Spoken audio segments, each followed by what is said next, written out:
Last class में हमने अभी तक हमने क्या कर लिया है, हमने डिग्री ऑफ कार्बन कैसे निकालते हैं, एक कार्बन कितने और कार्बन से कनेक्टेड है उसको डिग्री ऑफ कार्बन बोलते हैं। फिर हमने देखा कि डिग्री ऑफ हाइड्रोजन कैसे निकालते हैं, हाइड्रोजन जिस कार्बन से कनेक्टेड है उस कार्बन की डिग्री क्या है, उससे डिग्री ऑफ हाइड्रोजन पता चलती है। फिर degree of alkyl halide, degree of alcohol, ये भी ऐसे ही पता चलता है। आपका हैलोजन जिस कार्बन से कनेक्टेड है उस कार्बन की डिग्री क्या है, उससे पता चलती है degree of alkyl halide. OH group जिस कार्बन से कनेक्टेड है उस कार्बन की डिग्री क्या है, उससे पता चलती है degree of alcohols. Degree of amines निकालने का थोड़ा तरीका अलग है। नाइट्रोजन जितने कार्बन से कनेक्टेड है डिग्री ऑफ अमाइन उससे पता चलती है। तो अगर नाइट्रोजन एक कार्बन से कनेक्टेड है तो प्राइमरी अमाइन है, नाइट्रोजन 2 कार्बन से कनेक्टेड है तो सेकेंडरी अमाइन है, और वो 3 से कनेक्टेड है तो टर्शरी अमाइन है। ये हमने डिग्री निकाली थी। फिर हमने देखा था कि हम हाइब्रिडाइजेशन कैसे निकालें कार्बन की। कार्बन का अगर नंबर ऑफ बॉन्ड पेयर्स, मतलब number of sigma bond, sorry bond pair नहीं बोलना चाहिए, नंबर ऑफ सिग्मा बॉन्ड और नंबर ऑफ लोन पेयर, अगर ये 4 है तो कार्बन sp3 है, अगर ये 3 है तो कार्बन sp2 है, और अगर ये 2 है तो कार्बन sp है। फिर हमने डिग्री ऑफ अनसैचुरेशन का फॉर्मूला देखा था। डिग्री ऑफ अनसैचुरेशन होता है number of rings plus number of pi bonds, और ये तो हो गया स्ट्रक्चर से निकालने के लिए। और ऐसे इसका फॉर्मूला अगर मॉलिक्यूलर फार्मूला से निकालना हो तो डिग्री ऑफ अनसैचुरेशन होता है number of carbon plus 1 minus H plus X minus 1 N/2। तो इतना हमने अभी तक किया है। लास्ट क्लास में मैंने क्वेश्चन दिया था एक, वो क्वेश्चन था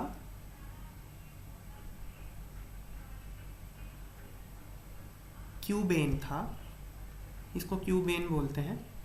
मैंने बोला था कि इसका डिग्री ऑफ अनसैचुरेशन निकालना है। आप में से किसी ने सॉल्व किया है ये क्वेश्चन? Yes sir. क्या आंसर है इसका? Yes sir. आंसर बताओ। 5 क्या नाम है तुम्हारा? नाम बताओ अपना। आदिश्री। 5 is correct answer. तो आदिश्री म्यूट कर लो, तुम्हारा ना इको आ रहा है उधर से। तो 5 है इसका आंसर। 5 कैसे आएगा देखो, मैंने क्वेश्चन में ये बोला था कि आपको रिंग्स ये स्ट्रक्चरल फार्मूला देख के भी निकालना है और मॉलिक्यूलर फार्मूला से भी निकालना है। तो पहले मैं आसान तरीका कर रहा हूँ, मैं मॉलिक्यूलर फार्मूला से निकाल रहा हूँ। तो इसका मॉलिक्यूलर फार्मूला क्या है, देखो कार्बन गिनो कितने हैं, एक कोना ये रहा, 2 3 4 5 6 7 8, कार्बन इसमें 8 है, C8। हर कार्बन ने 3 बॉन्ड बना रखे हैं, दिखाया हुआ है, तो एक बॉन्ड बचेगा तो वहाँ पे हाइड्रोजन होगा, तो ऐसे है ये।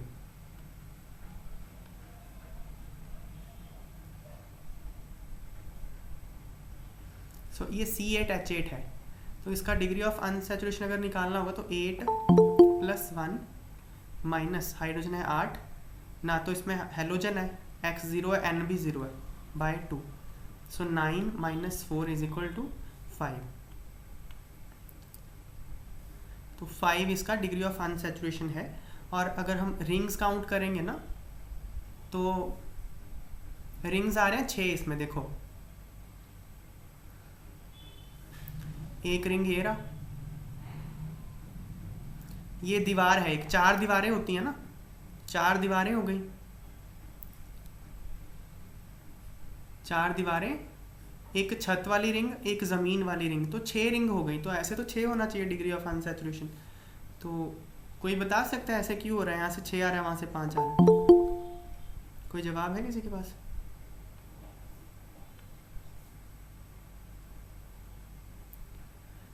तो इसका आंसर ये है कि देखो डिग्री ऑफ अनसैचुरेशन की जो एक्चुअल डेफिनेशन है वो ये होती है कि आपको किसी भी कंपाउंड को open chain a cyclic saturated, क्या बनाना है आपको, सैचुरेटेड ओपन चेन कंपाउंड बनाना है। उसके लिए कितने H2 के मॉलिक्यूल लगेंगे, वो डेफिनेशन होती है डिग्री ऑफ अनसैचुरेशन की, ना कि number of rings plus number of pi bond. ये डेफिनेशन नहीं है। तो अब आप देखो इसको कितने हाइड्रोजन लगेंगे, हम देखते हैं।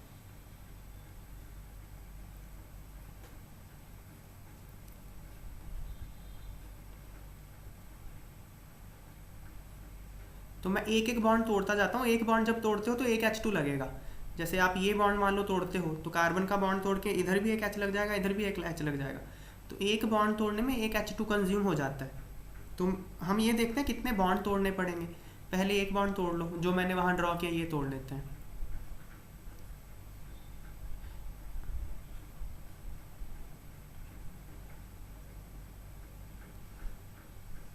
लो, एक टूट गया तो एक H2 लग जाएगा एक। फिर दूसरा तोड़ लो, कोई भी तोड़ सकते हो आप, ये तोड़ लो।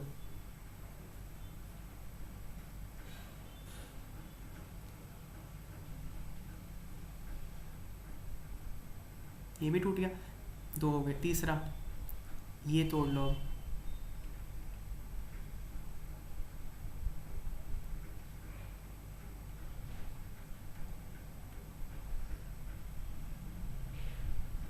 वो भी टूट गया।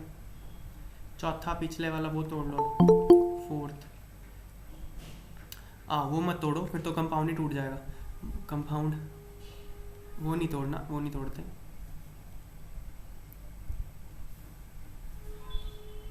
कंपाउंड के दो हिस्से नहीं करने ना, ये तोड़ लेते हैं।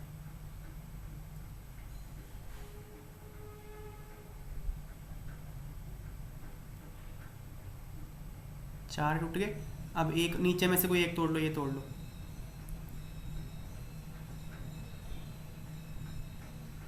लो, बन गया ना। अब इसमें चेन खत्म हो गई, इसमें रिंग खत्म हो चुके हैं। 5 बॉन्ड तोड़ने के बाद इसमें कोई रिंग नहीं बचा। तो ये open chain a cyclic compound हो चुका है। सो दैट इज वाई इसका degree of unsaturation is 5। Next हम करते हैं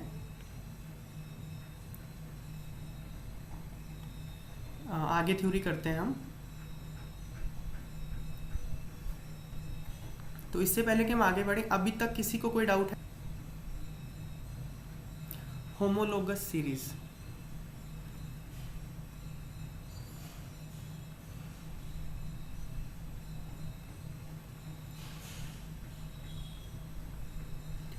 होमोलोगस सीरीज क्या होती है? तो इसकी डेफिनेशन लिख लेते हैं। द सीरीज ऑफ कंपाउंड्स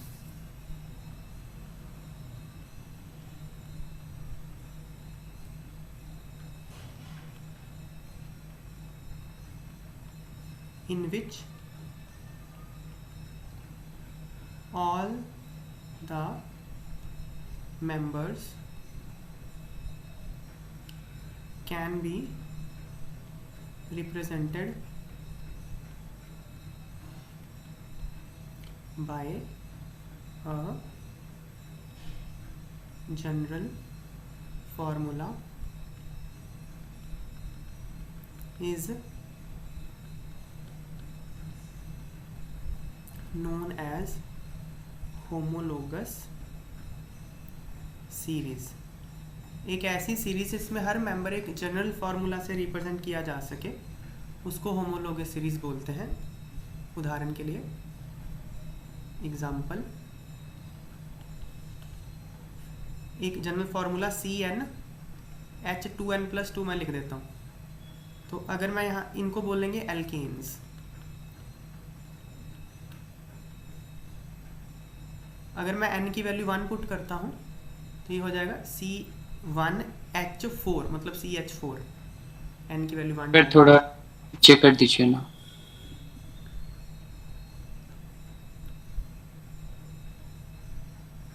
तो होमोलोगस सीरीज की डेफिनेशन क्या है? एक ऐसी सीरीज ऑफ कंपाउंड्स जिसको आप एक जनरल फार्मूला से रिप्रेजेंट कर सकते हो। एग्जांपल जैसे एल्केन्स हैं CH4n, तो अगर मैं N2 पुट कर दूं तो C2H6 हो जाएगा N2 डालने पे।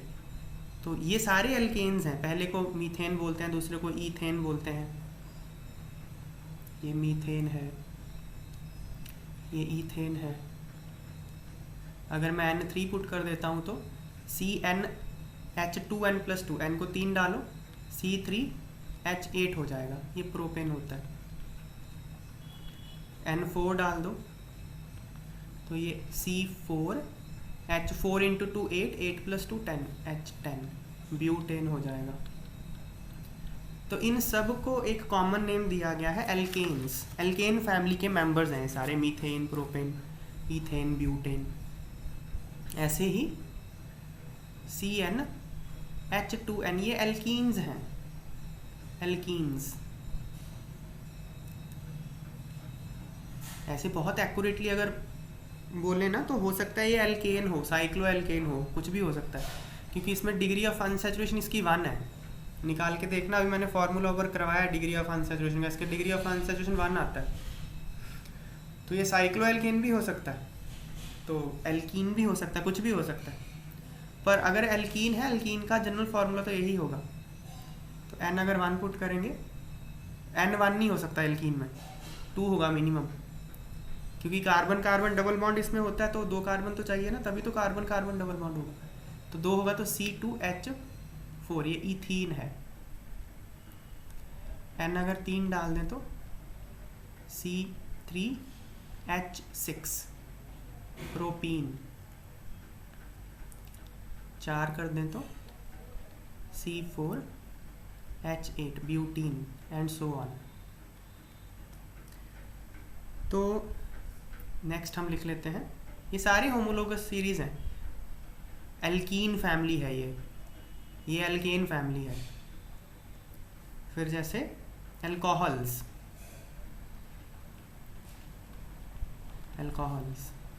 एल्कोहल का जनरल फार्मूला क्या होता है?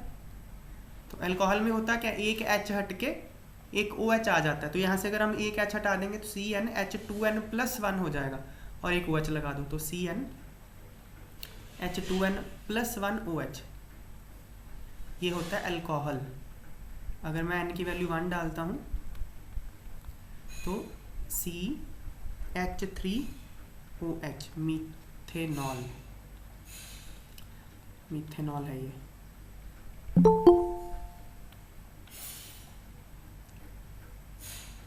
अगर मैं N2 डाल देता हूँ यहाँ पे तो C2H5OH, इसको इथेनॉल बोलते हैं। N3 डाल दें तो C3H7OH propanol, and so on. तो एल्कोहल्स। फिर एल्काइंस लिख लेते हैं। एल्काइन का जनरल फार्मूला होता है CnH2n-2। तो अगर N2 होगा, N इसमें 1 नहीं हो सकता क्योंकि ट्रिपल बॉन्ड होता है इसमें एल्काइंस में, तो ट्रिपल बॉन्ड के लिए 2 कार्बन तो चाहिए। C2H2 इथाइन, N3 डाल दोगे तो C3H4 प्रोपाइन, N4 डाल दोगे तो C4H6 butyne, and so on. तो इन सबको होमोलोगस सीरीज बोलते हैं। ऐसे कार्बोक्सिलिक एसिड हो सकते हैं, ये बहुत सारे हो सकते हैं। तो इनमें देखो अगर आप देखोगे तो हर होमोलोगस सीरीज के 2 सक्सेसिव मेंबर्स हैं, जो उनमें डिफरेंस कितने का है, CH2 का है। देखो आप, अगर मैं मीथेन में CH2 जोड़ दूं तो वो C2H6 बन जाएगा। आप इधर देख लो, आप इसमें एक CH2 जोड़ दो तो C3H6 हो जाएगा। किसी भी 2 मेंबर में देख लो आप, गैप CH2 का है। आप यहाँ देख लो, चाहे इसमें आप एक CH2 जोड़ो, इसमें अगर आप CH2 जोड़ोगे तो मीथेनॉल से इथेनॉल बन जाएगा। तो ये इसके कैरेक्टरिस्टिक्स होते हैं होमोलोगस सीरीज के, कि 2 मेंबर्स में जो गैप होता है वो CH2 होता है। तो अगर CH2 है गैप, तो मास कितना हो जाएगा गैप? कार्बन का मास 12 होता है, हाइड्रोजन का 1 होता है, तो 2 है तो 2 हो जाएगा। CH2 का मास 14 हो जाएगा। इसलिए दो कंसेक्यूटिव मेंबर्स में जो डिफरेंस होता है CS2 का होता है, वेट का डिफरेंस होता है 14 का। तो ये हम कैरेक्टरिस्टिक्स लिख लेते हैं इसके होमोलोगस सीरीज के, लिख लो कैरेक्टरिस्टिक्स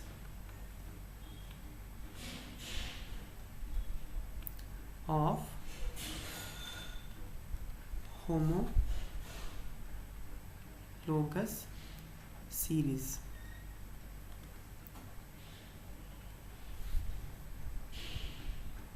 फर्स्ट, टू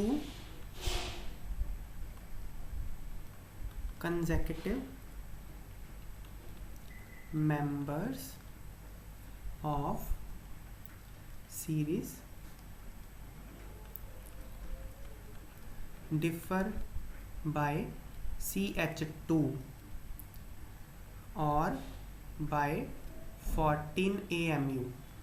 मास में डिफरेंस 14 AMU है और नंबर ऑफ एटम्स में डिफरेंस CH2 है, दो कंसेक्यूटिव मेंबर्स का होमोलोगस सीरीज के। दूसरा, if a functional group is present, if a functional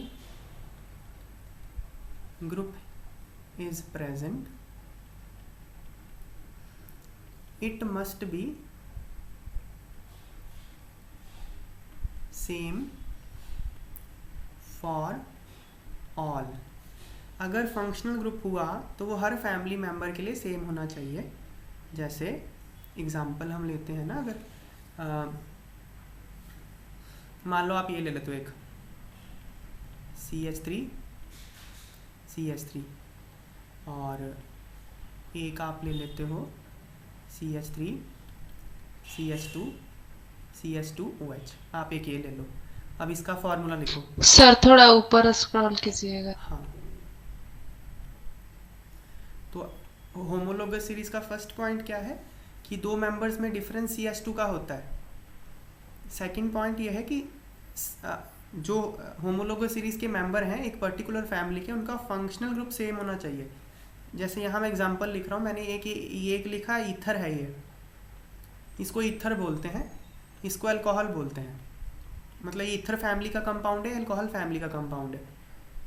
दोनों अलग अलग सीरीज के हैं ये, लेकिन आप इनका फॉर्मूला देखो C2H6O और इसका देखो C3, हाइड्रोजन कितने H, 3 2 5 2 7 1 8, एक ऑक्सीजन है O। इनमें डिफरेंस CS2 का है। तो ऐसा नहीं कर दो कि इसको होमोलोगस सीरीज बना दो, ये अलग फैमिली है, ये अलग फैमिली है। रीज़न क्या है, इसमें फंक्शनल ग्रुप OH है, इसमें फंक्शनल ग्रुप OCH3 है, तो ये फ़र्क है। तो मैं ना ये फंक्शनल ग्रुप्स पढ़ाऊँगा अभी नॉमेनक्लेचर में, तो तब आपको और क्लैरिटी हो जाएगी कि ये क्या होते हैं। पर हाँ, ये दोनों डिफरेंट हैं, तो ये पॉइंट ध्यान रखना। सिर्फ CS2 के डिफरेंस से होमोलोगस सीरीज नहीं हो जाएगा वो, अगर फंक्शनल ग्रुप है तो वो सेम होना चाहिए। थर्ड पॉइंट, मतलब ये दो ही पॉइंट हैं बस। थर्ड तो एक, फर्स्ट 2 पॉइंट्स होमोलोगस सीरीज बनाते हैं, थर्ड तो उसकी एक प्रॉपर्टी लिखी है हमने, all members have similar methods of preparation. Third उसकी कोई डेफिनेशन नहीं है, मतलब एक प्रॉपर्टी। तो ये होमोलोगस सीरीज है। तो अब हम नॉमेनक्लेचर शुरू कर रहे हैं। नॉमेनक्लेचर के पहले थोड़ा सा हम क्लासिफिकेशन देख लेते हैं एलिमेंट्स की क्या होती है।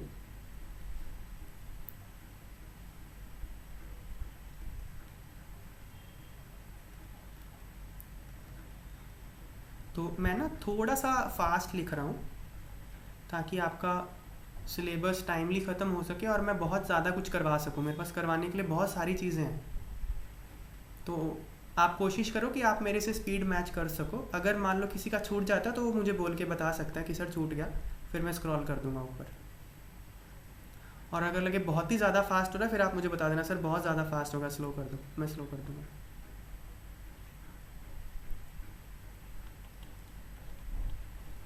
तो ऑर्गेनिक कंपाउंड्स को क्लासीफाई कैसे किया जाता है, तो पहले तो ऑर्गेनिक कंपाउंड्स की दो क्लासिफिकेशंस हैं, एक ओपन चेन जिसको हम एसाइक्लिक भी बोलते हैं, एक क्लोज्ड चेन जिसको हम साइक्लिक बोलते हैं, एसाइक्लिक और साइक्लिक। फिर साइक्लिक आगे दो तरीके के हो सकते हैं, एरोमेटिक और एलिसाइक्लिक। एरोमेटिक आगे दो तरीके से हो सकते हैं, होमोसाइक्लिक और हेट्रोसाइक्लिक।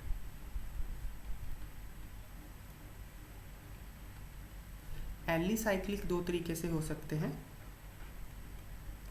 होमोसाइक्लिक और हेट्रोसाइक्लिक। तो ये इनकी क्लासिफिकेशन है, हम एक एक करके देखते हैं कि क्या। ये तो आप समझ गए होंगे कि और साइक्लिक मतलब जहाँ रिंग बने उसको साइक्लिक बोलते हैं, जहाँ रिंग ना बने उसको एसाइक्लिक बोलते हैं, ओपन चेन होता है। उसके बाद ये एलिसाइक्लिक क्या है, एरोमेटिक क्या है, ये हम देखते हैं, होमोसाइक्लिक क्या है, हेट्रोसाइक्लिक क्या है। तो इनको हम देखते हैं क्या है। पहले लिखो होमोसाइक्लिक, नीचे से चलते हैं। होमोसाइक्लिक, तो होमोसाइक्लिक वो कंपाउंड होते हैं जिनमें जो रिंग होती है उसमें सिर्फ कार्बन हो, कार्बन के अलावा कोई और कोई एलिमेंट ना हो, उसको होमोसाइक्लिक बोलते हैं। होमो मतलब एक जैसा, एक ही जैसा कंपाउंड, एक ही जैसा एटम हो, मतलब कार्बन ही होगा, हाइड्रोकार्बन है तो कार्बन ही होगा ना। तो होमोसाइक्लिक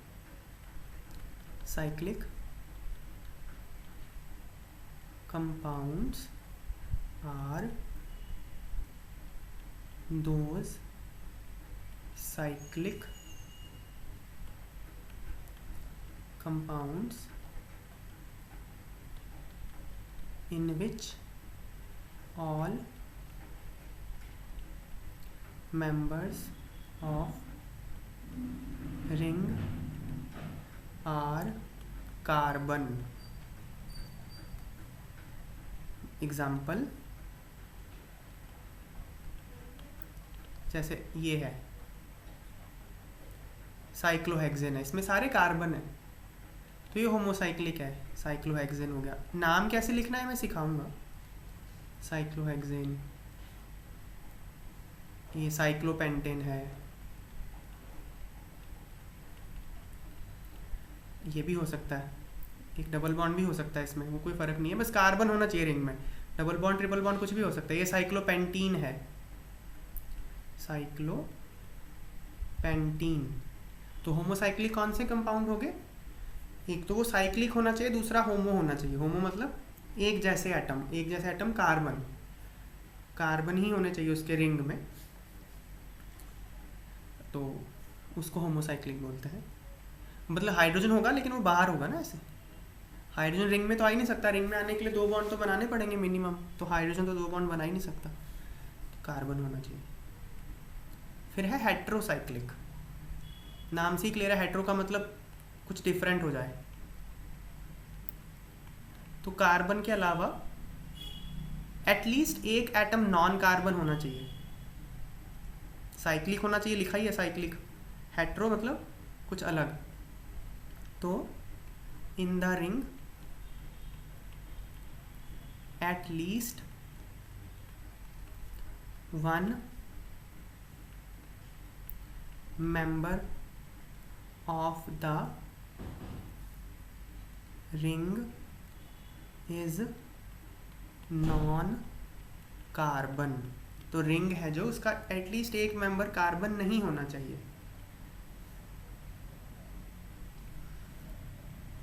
कोई भी एग्जांपल आप ले सकते हो, जैसे एग्जांपल के तौर पे मैं ये ले सकता हूँ, ये कंपाउंड है एक, या फिर आप ये कंपाउंड ले सकते हो, इस तरह के बहुत सारे कंपाउंड। तो इसमें एक नाइट्रोजन आ गया, एक ऑक्सीजन आ गया, तो ये हेट्रोसाइक्लिक कंपाउंड्स हैं। तो ये बता दिया मैंने, हेट्रोसाइक्लिक क्या होता है, होमोसाइक्लिक क्या होता है। ऐसे हेट्रो यहाँ भी होमोसाइक्लिक हेट्रोसाइक्लिक आएगा। अब हम देखते हैं कि एरोमेटिक क्या होते हैं भाई। तो एरोमेटिक कंपाउंड्स,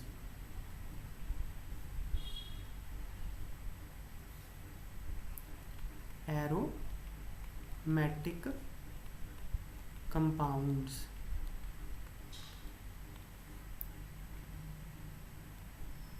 एरोमेटिक कंपाउंड्स। तो एरोमेटिक कंपाउंड्स की हम डेफिनेशन लिख लेते हैं, cyclic, planar, planar, cyclic planar compounds having completely delocalized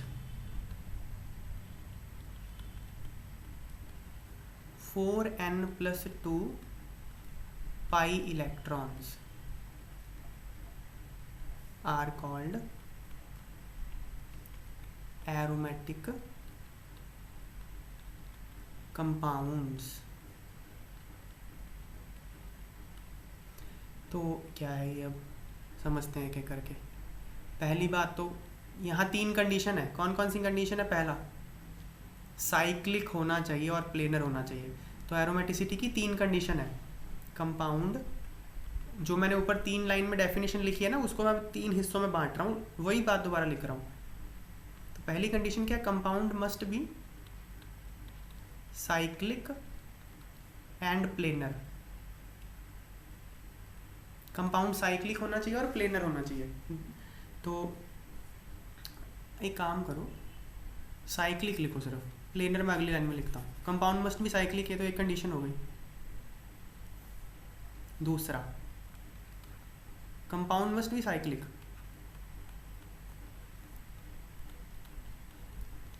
compound must be cyclic, sorry planar है ना, साइक्लिक तो मैंने लिख दिया। Compound must be planar. इसका मतलब ये है, दैट इज ईच कार्बन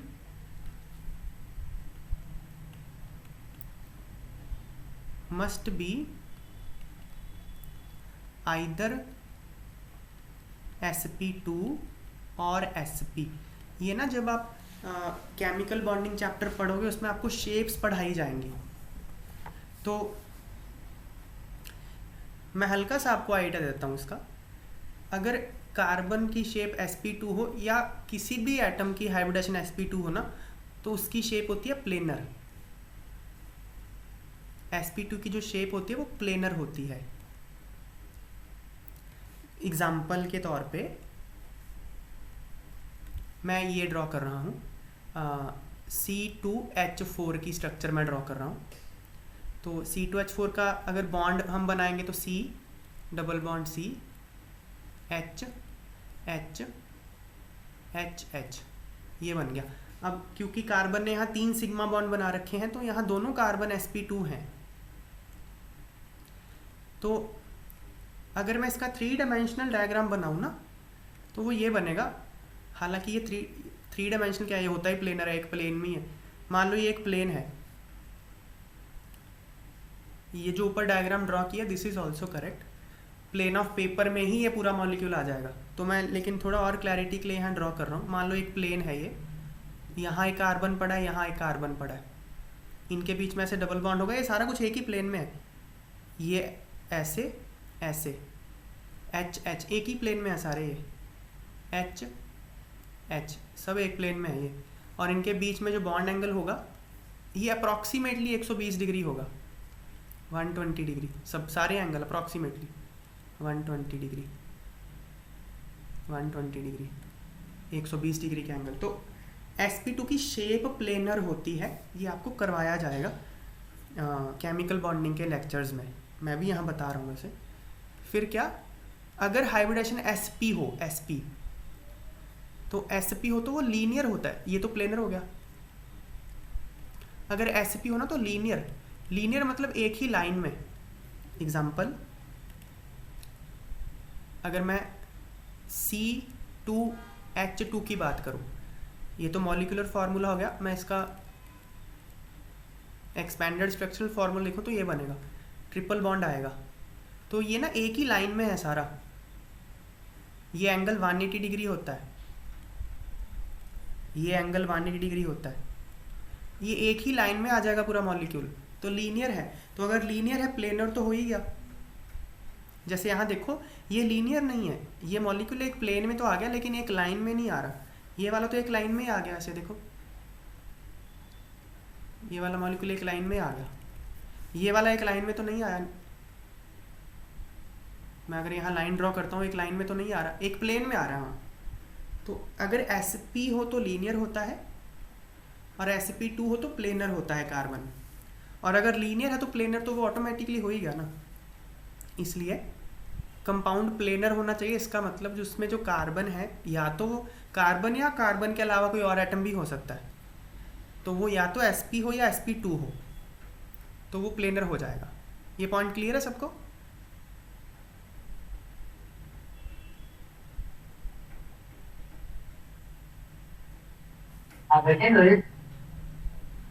चलो next point, third point. Third point क्या बोलता है? तो हमने क्या क्या कंडीशन कर ली पूरी? साइक्लिक होना चाहिए, प्लेनर होना चाहिए। दूसरा कंप्लीटली, थर्ड कंडीशन है completely delocalised 4n+2 pi electrons. अभी ये क्या है? 4n+2 पाई इलेक्ट्रॉन होने चाहिए उसमें। तो टोटल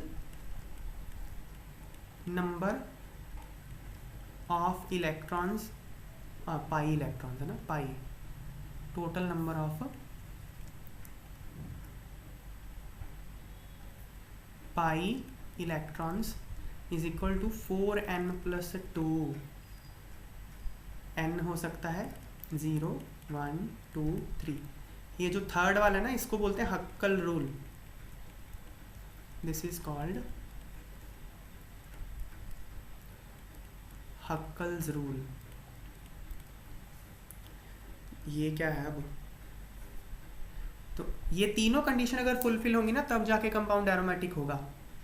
ये कंपाउंड, मैं थर्ड कंडीशन समझाता हूँ अभी, पहले ये लिख लेते हैं। A compound is aromatic if it satisfies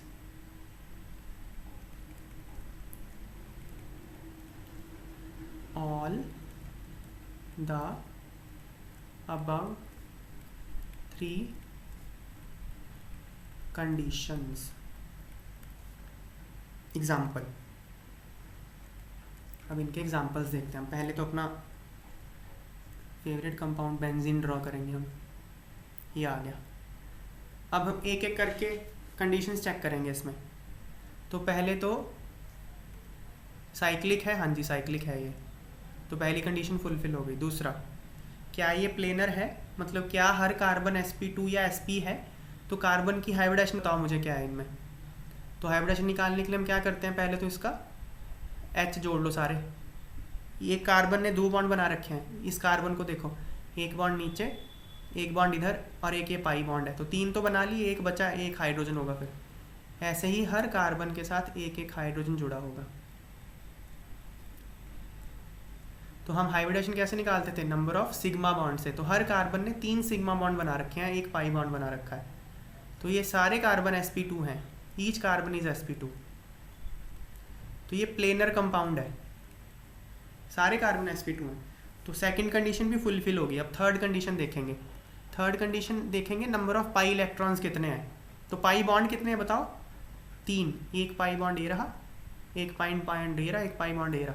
3 pi bond हैं, एक बॉन्ड में 2 इलेक्ट्रॉन होते हैं, तो टोटल पाई इलेक्ट्रॉन हो गए 6 पाई इलेक्ट्रॉन्स। तो अगर हम 4n+2 रूल देखें तो अगर n की वैल्यू 1 पुट कर दोगे तो वो 6 आ जाएगा। तो मतलब थर्ड रूल भी सेटिस्फाई हो गया। तो ये कंपाउंड एरोमेटिक है। तो इसमें ना एक बात मैंने छोड़ी है, वो है कंप्लीटली डीलोकलाइज्ड। तो कंप्लीटली डीलोकलाइज्ड ये आपको तब समझ में आएगा जब मैं रेजोनेंस करवाऊंगा। तो फिलहाल इस शब्द को एक को मैं छोड़ रहा हूँ, लेकिन इसको छोड़ के भी आपके क्वेश्चन सारे हो जाएंगे बाकी 3 कंडीशन से। कौन कौन सी? एक तो आप साइक्लिक है वो चेक करो, दूसरा sp2 या sp हो हर कार्बन, तीसरा 4n+2 पाई इलेक्ट्रॉन्स हो उसमें। कंप्लीटली डिलोकलाइज्ड को मैं अभी एक बार छोड़ रहा हूँ, रेजोनेंस जब पढ़ाऊंगा तो उसमें बता दूंगा। So this is aromatic, first example है। सेकंड एग्जाम्पल हम देखते हैं।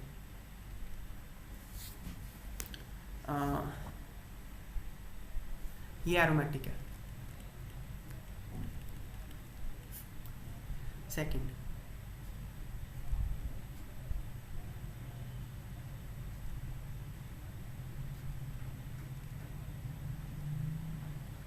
चलो आप लोग मुझे बताओ क्या ये एरोमेटिक है या नहीं है? किसने बताया? नाम बताओ। हिमांशु। हिमांशु, क्यों नहीं है ये एरोमेटिक?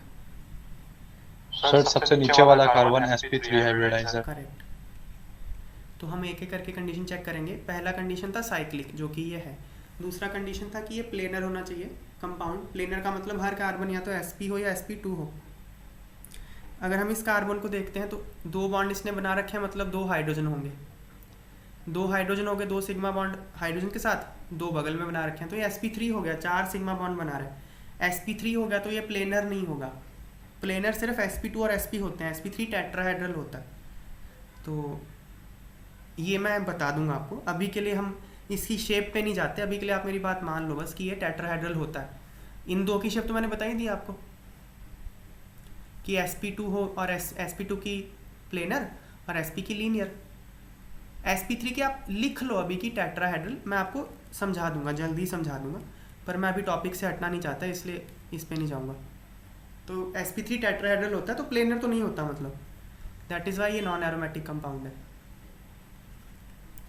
Non aromatic, good. तो फिर ना और देखते हैं। फिर ये एक सेकेंड,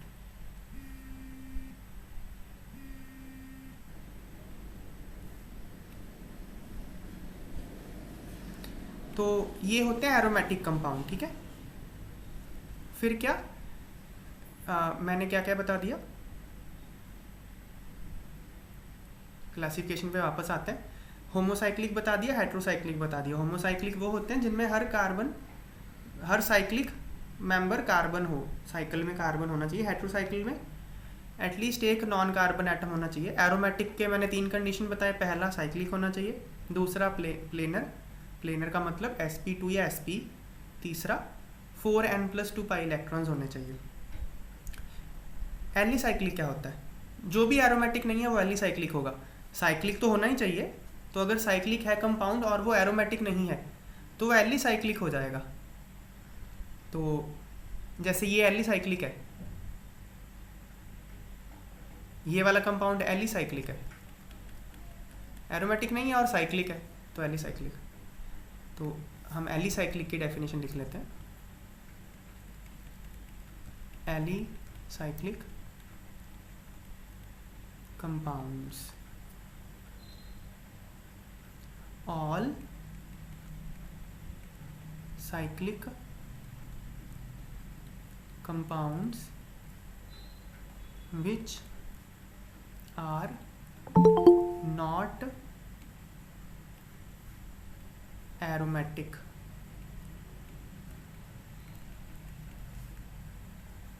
तो साइक्लिक कंपाउंड जो एरोमेटिक नहीं होते वो एलिसाइक्लिक होते हैं।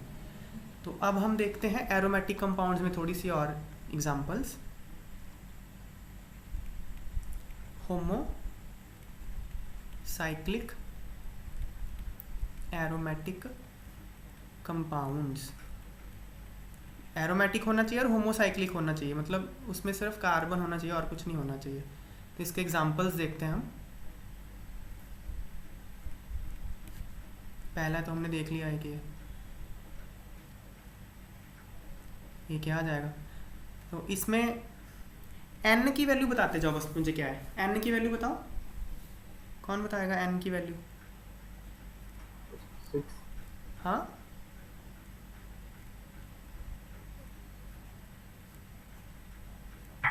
सर 1। यस, एन की वैल्यू इसमें 1 है। साइक्लिक है ये, और हर मेंबर sp2 है, ऊपर एग्जांपल कराया तो। और इसमें 6 पाई इलेक्ट्रॉन्स हैं, 3 पाई बॉन्ड है, 6 पाई इलेक्ट्रॉन्स हैं, तो 4n+2। n की वैल्यू अगर 1 हो जाएगी तो हो गया ना n की वैल्यू। ये देखो, अब ये कंपाउंड देखते हैं हम, क्या हम पहले चेक करेंगे क्या ये एरोमेटिक है। तो एक एक साइक्लिक है, यस साइक्लिक है ये। दूसरा, क्या हर मेंबर sp2 है? हर कार्बन का हाइब्रिडेशन sp2 है नहीं है, बताओ जिसको पता है।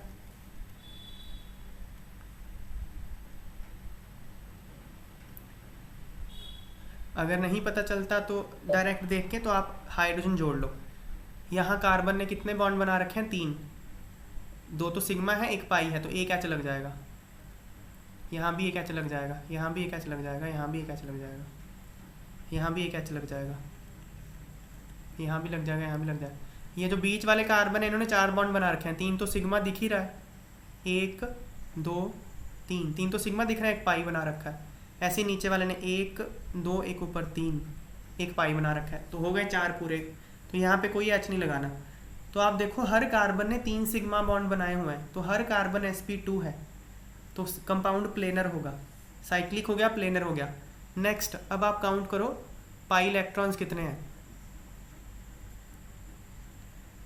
कितने हैं पाई इलेक्ट्रॉन्स। देखो अब आपको ना पूरे मॉलिक्यूल में काउंट करना है। इसमें सर 10 पाई इलेक्ट्रॉन्स हैं, तो 10 पाई इलेक्ट्रॉन्स मतलब 4n+2, n की वैल्यू 2 हो गई। This is aromatic. अच्छा, मैं आपको एक हिंट दे सकता हूँ, जो मैंने एक वर्ड छोड़ा ना, completely delocalised. Completely delocalised electron तब होंगे अगर ये जो डबल बॉन्ड है ना, ये ऑल्टरनेट होंगे। जैसे क्या ऑल्टरनेट का मतलब क्या? यहाँ डबल बॉन्ड है, फिर सिंगल बॉन्ड है, फिर डबल बॉन्ड है, फिर सिंगल बॉन्ड है, फिर डबल बॉन्ड। इस तरह से ऑल्टरनेट अरेंजमेंट अगर होता है ना, तो वो कंप्लीट डीलोकलाइजेशन शो करता है। जैसे अगर आप यहाँ देखोगे इस कंपाउंड में डबल बॉन्ड, सिंगल बॉन्ड, फिर डबल बॉन्ड, फिर सिंगल बॉन्ड, फिर डबल बॉन्ड, फिर सिंगल बॉन्ड, फिर डबल बॉन्ड, फिर सिंगल बॉन्ड, फिर डबल बॉन्ड। तो ऐसे alternate double bond single bond है सब जगह। ये कंप्लीट डीलोकलाइजेशन की निशानी होती है। तो ये है कंप्लीट डीलोकलाइजेशन, हर में ऐसा होगा। So this is aromatic compound. तो ये होमोसाइक्लिक एरोमेटिक हो गए। फिर हम देखते हैं हेट्रोसाइक्लिक एरोमेटिक।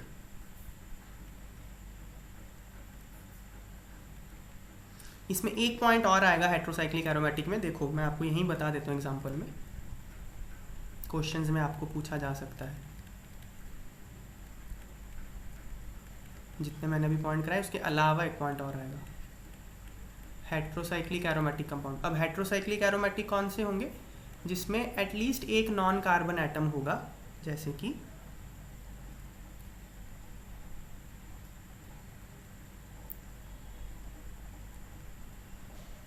ये, इसको पिरिडीन बोलते हैं,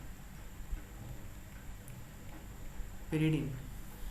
अब कोई बता सकता है मुझे यहाँ पे, 12th क्लास के स्टूडेंट्स मत बताना, 11th क्लास के बताना, यहाँ नाइट्रोजन के पास क्या कोई लोन पेयर होगा? नहीं सर। देखो होगा, क्योंकि आपने केमिकल बॉन्डिंग नहीं पढ़ा ना, इसलिए आपको दिक्कत आ रही है। कोई बात नहीं, मैं आपको हेल्प कर देता हूँ। देखो नाइट्रोजन के पास आउटर मोस्ट शेल में कितने इलेक्ट्रॉन होते हैं बताओ? नाइट्रोजन, हाँ 5 होते हैं। तुम्हारा नाम बताओ मुझे। वैशाली। वैशाली, तुम 11th क्लास में हो ना? Yes sir. हाँ, अभी तुम्हारा केमिकल बॉन्डिंग चैप्टर हुआ नहीं है? नहीं सर। कोई बात है, तो मुझे हेल्प कर देना, बस तुम बताती जाओ कि जो समझ में आ रहा जो नहीं आ रहा, ठीक है ना? तो जैसे नाइट्रोजन के आउटर मोस्ट में 5 होते हैं ना, करेक्ट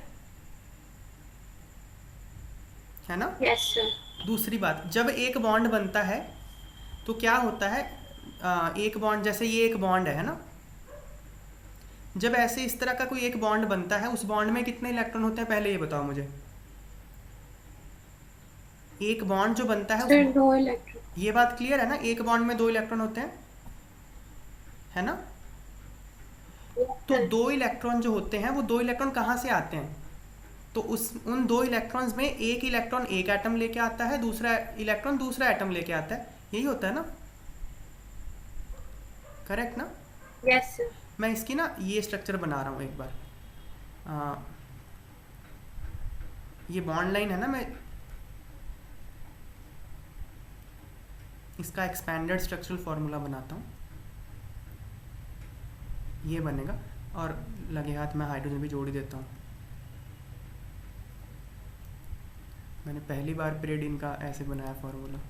चलो अब देखो, तो ये जो कार्बन नंबर 1 और कार्बन नंबर 2 है, तो मैं कार्बन नंबर 1 और नाइट्रोजन के बीच की बॉन्ड की बात करता हूँ। तो ये वाला जो बॉन्ड है इसमें 2 इलेक्ट्रॉन है, इन 2 इलेक्ट्रॉन्स में से एक इलेक्ट्रॉन तो कार्बन लेके आया, एक इलेक्ट्रॉन नाइट्रोजन लेके आया, करेक्ट, ठीक है ना।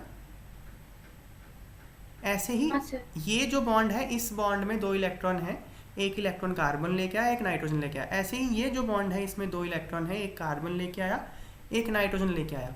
तो टोटल 3 बॉन्ड हैं, 3 बॉन्ड मिला के नाइट्रोजन ने इन तीनों बॉन्ड में एक एक इलेक्ट्रॉन दिया होगा, तो 3 इलेक्ट्रॉन तो ये हो गए ना, है ना,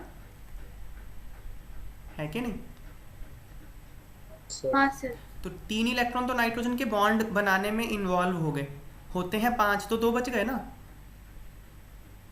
है ना। Yes sir. तो वो 2 जो Yes. बच गए वो लोन पेयर होगा। लोन पेयर वो होता है जो बॉन्डिंग में पार्टिसिपेट नहीं करता, तो नाइट्रोजन के पास एक लोन पेयर है यहाँ पे, ओके, समझ में आ गई बात। एक ऐसे डॉट डॉट दिखाना पड़ेगा, ओके, समझ में आई बात। Yes sir.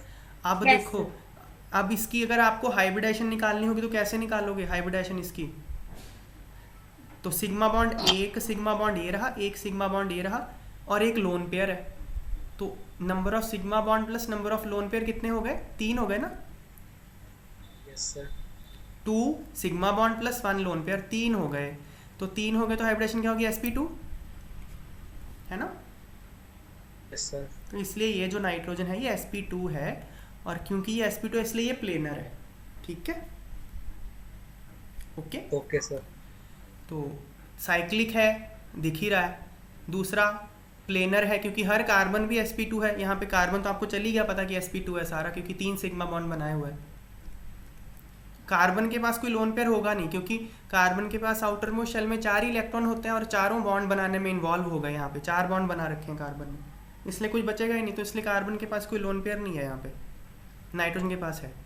तो हर कार्बन हर member carbon as well as nitrogen, every member is sp2, इसलिए सारा कंपाउंड प्लेनर है। फर्स्ट कंडीशन सेटिस्फाई होगी, सेकंड कंडीशन सेटिस्फाई होगी, third 4n + 2 pi electrons completely delocalized. तो देखो double bond single bond double bond single bond double bond single bond, alternate double bond single bond है, तो complete delocalisation तो हो जाएगी। और नंबर ऑफ पाई इलेक्ट्रॉन्स है 6 पाई इलेक्ट्रॉन्स, तो n की value 1, so this is aromatic compound. और हेट्रोसाइक्लिक क्यों बोल रहे हैं, क्योंकि एक नाइट्रोजन आ गया। नेक्स्ट, ये एक नई बात आपको आने वाली है जो मैं अब बता रहा हूँ। ये ना मैं जब रेजोनेंस पढ़ाऊंगा आपको तब बात क्लियर होगी, अभी तो आपको हल्का सा रटना ही पड़ेगा। n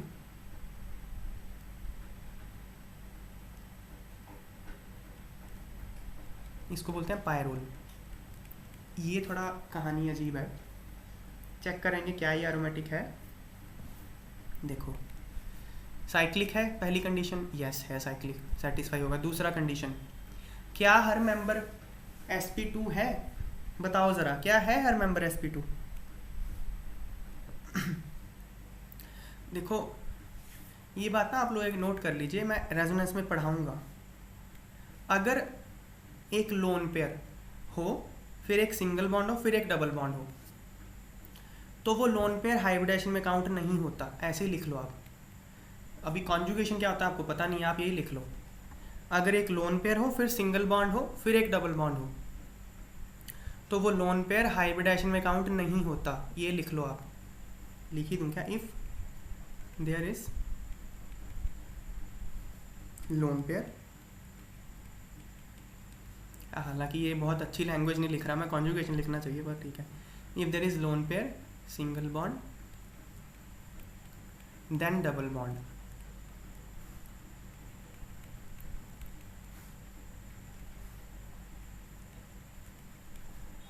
then lone pair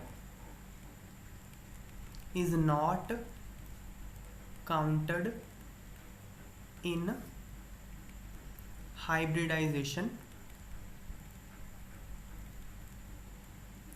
because it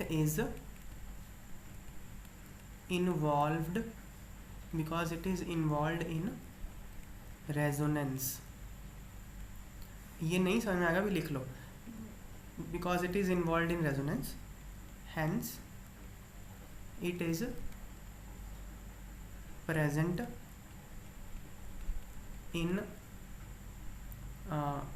it is present as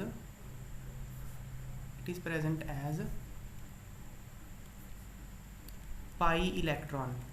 तो वो पाई इलेक्ट्रॉन काउंट हो जाता है, तो ये प्लीज़ आप लोग नोट कर लीजिए, अभी समझ नहीं आएगा आपको, अभी रट लो, पूरी बात नोट कर लो। तो मैंने क्या लिखा है, अगर लोन पेयर हो फिर सिंगल बॉन्ड हो फिर डबल बॉन्ड हो, तो लोन पेयर ना पाई इलेक्ट्रॉन की तरह काउंट करो आप उसको, और उसको हाइब्रिडेशन में मत काउंट करो। तो हम पाई इलेक्ट्रॉन्स को तो हाइब्रिडेशन में काउंट वैसे भी नहीं करते, number of sigma bond plus number of lone pairs करते हैं। तो अब दो ये रहे 6, तो 6 पाई इलेक्ट्रॉन्स हो जाएंगे। अब क्योंकि loan pair single bond double bond इस तरह का सिस्टम है, इसलिए पाई इलेक्ट्रॉन में ही काउंट होगा, हाइब्रिडेशन में काउंट नहीं होगा। और नाइट्रोजन ने 3 सिग्मा बॉन्ड बना रखे हैं, इसलिए sp2 है। तो साइक्लिक है, प्लेनर है, और 6 पाई इलेक्ट्रॉन, n की वैल्यू 1 हो गई। This is aromatic. एक और एग्जांपल, मैं थोड़ा टफ एग्जांपल करा देता हूँ। एक और एग्जांपल है फ्यूरान का।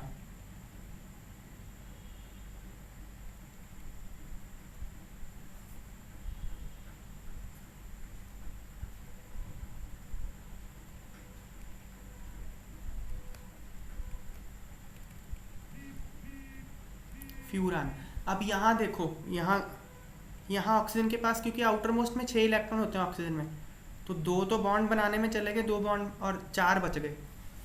तो यहाँ 2 लोन पेयर होते हैं ऑक्सीजन के पास, तो 2 लोन पेयर में से ना एक लोन पेयर रहेगा लोकलाइज्ड मतलब ये यहीं रहेगा, ये पाई इलेक्ट्रॉन में काउंट नहीं होगा। एक लोन पेयर होगा डीलोकलाइज्ड। तो एक लोन पेयर को हम काउंट करेंगे एज पाई इलेक्ट्रॉन्स। अगर किसी एटम पे 2 लोन पेयर हों, उनमें से कोई एक ही हो सकता है जो पाई इलेक्ट्रॉन में काउंट होगा, दोनों नहीं हो सकते, ऐसा कभी नहीं होगा कि दोनों हो जाएं। तो इसलिए क्योंकि एक हो गया काउंट पाई इलेक्ट्रॉन में, दूसरा फिर नहीं होगा। तो ये साइक्लिक है, और ऑक्सीजन की हाइब्रिडेशन sp2 होगा। क्यों? क्योंकि एक तो लोन पेयर लोकलाइज्ड है, तो 1 प्लस 2 सिग्मा बॉन्ड है, तो 1 + 2 3 हो गया, तो 3 मतलब sp2। समझ में आ रही है बातें सबको, 11th वाले स्टूडेंट्स को? Yes sir. ओके, तो क्या मैंने बात बताई, अगर सिर्फ एक लोन पेयर हो, उसके बाद एक सिंगल बॉन्ड हो, फिर डबल बॉन्ड हो, तो उसको पाई इलेक्ट्रॉन ही मानिए आप। और अगर एक ही एटम पे 2 लोन पेयर हो, फिर सिंगल बॉन्ड हो, फिर डबल बॉन्ड हो, तो उन 2 में से किसी एक को आप पाई इलेक्ट्रॉन मानिए और एक को वहीं रखिए एज लोन पेयर। तो ये sp2 है। इन सब के रीज़न आपको जब मैं रेजोनेंस पढ़ाऊंगा तो क्लियर हो जाएंगे, अभी के लिए नोट कर लो बस। सो ये भी एरोमेटिक कंपाउंड है, और ये हेट्रोसाइक्लिक है क्योंकि इसमें एक ऑक्सीजन आ गया जो कि कार्बन नहीं है। So these are examples of heterocyclic aromatic compounds. फिर कुछ एग्जांपल्स हम लिख लेते हैं आगे।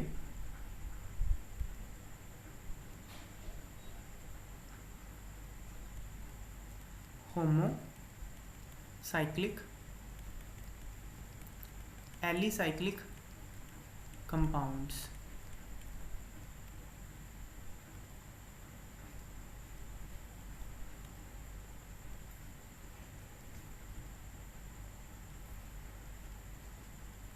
ये हो गए, ये सारे होमोसाइक्लिक हैं भाई। और एलिसाइक्लिक है क्यों? क्योंकि एरोमेटिक नहीं है ये। होमोसाइक्लिक क्यों? क्योंकि सब में कार्बन है। फिर एग्जाम्पल,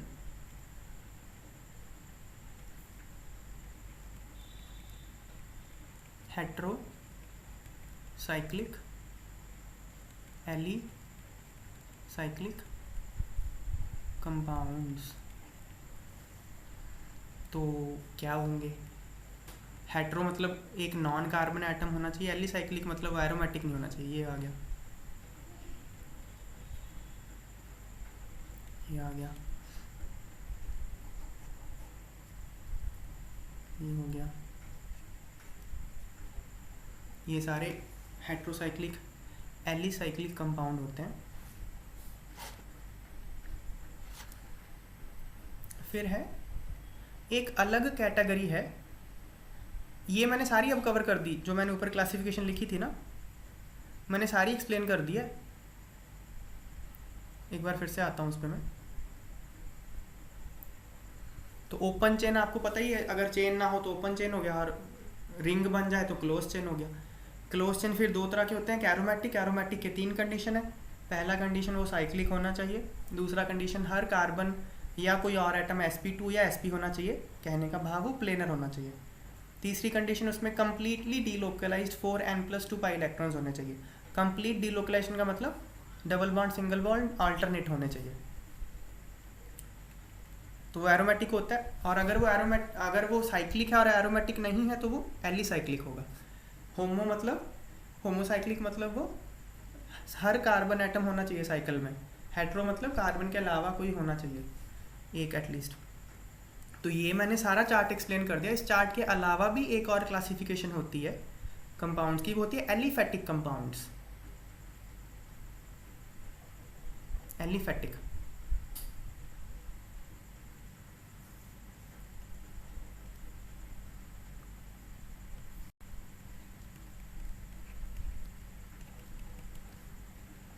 ये थोड़ा ना समझने की कोशिश करना, ये ऊपर से ना चला जाए, मुझे थोड़ा डर है, तो मैं तो कोशिश करूँगा समझाने की, आप लोग थोड़ा ध्यान से सुनना।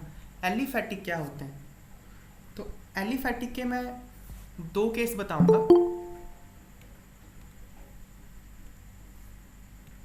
Case 1, no functional group. Functional group क्या होता है?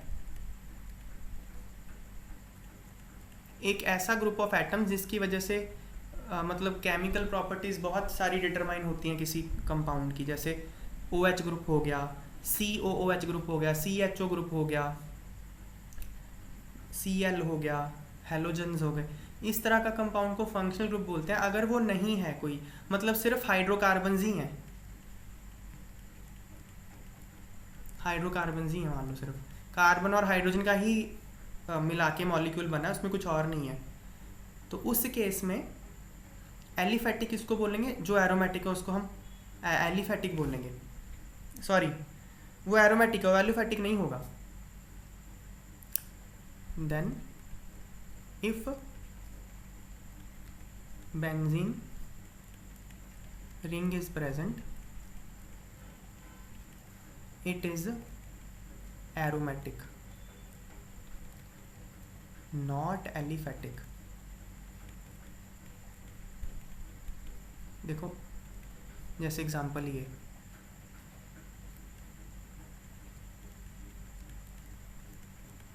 इसमें कोई फंक्शनल ग्रुप है ही नहीं, सिर्फ कार्बन और हाइड्रोजन ही। ये मैंने गोल बना दिया, एक्चुअली ये बेंजीन ही है। ये 11th वालों को शायद समझ में ना आए, आप इसको ऐसे बना सकते हो। ये एलिफेटिक होता है, सॉरी एरोमेटिक, एलिफेटिक नहीं है। केस 2 समझो, फिर समझ में आएगा aliphatic. Case 2, if functional group is present,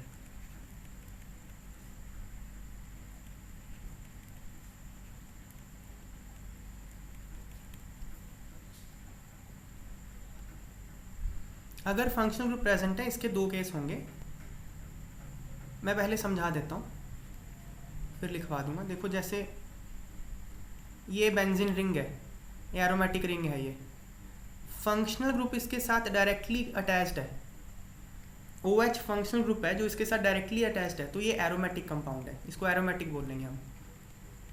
इसको हम एलिफेटिक नहीं बोलेंगे। पर अगर यही फंक्शनल ग्रुप इस बेंजीन रिंग के साथ या बेंजीन के अलावा कोई और एरोमेटिक रिंग भी हो सकती है, हमने ऊपर इतनी सारी एरोमेटिक रिंग्स ड्रॉ करी हैं, तो उसके अलावा कोई और एरोमेटिक रिंग बेंजीन के अलावा भी हो सकती है। तो अगर फंक्शनल ग्रुप इसके साथ डायरेक्टली अटैच नहीं है, अब यहाँ OH फंक्शनल ग्रुप है लेकिन OH डायरेक्टली बेंजीन के साथ जुड़ा हुआ नहीं है, तो ये एलिफेटिक है, एरोमेटिक नहीं होगा ये फ़र्क है, एलिफेटिक होता है ये। तो फंक्शनल ग्रुप अगर डायरेक्टली बेंजीन या किसी और एरोमेटिक रिंग के साथ जुड़ा है तो एरोमेटिक होगा, और अगर फंक्शनल ग्रुप डायरेक्टली नहीं जुड़ा हुआ बेंजीन रिंग के साथ या किसी और एरोमेटिक रिंग के साथ तो वो एलिफेटिक होगा। सिंपल सी एक है। तो ऊपर यहाँ तो है ही नहीं फंक्शनल ग्रुप, तो एरोमेटिक ही होगा, एलिफेटिक का कोई सवाल ही नहीं है। तो हम ये लिख लेते हैं, if functional group is directly attached to aromatic ring, then compound is aromatic। अगर functional group directly benzene ring के साथ या बेंजीन के अलावा कोई और एरोमेटिक रिंग भी हो सकती है उसके साथ जुड़ा हो तो वो एरोमेटिक कहलाएगा। एग्जाम्पल ये। दूसरी बात, if functional group is not directly attached to aromatic ring, compound is aliphatic. जैसे यहाँ पे functional group directly aromatic ring के साथ नहीं जुड़ा तो उसको एलिफेटिक बोलेंगे। If a functional group is not directly attached to aromatic ring, compound is aliphatic। ये बात है। तो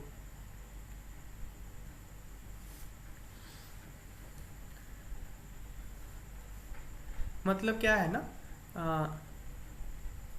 जो भी कंपाउंड एरोमेटिक नहीं है वो एलिफेटिक ही होगा। एक लाइन लिख लो, एवरी कंपाउंड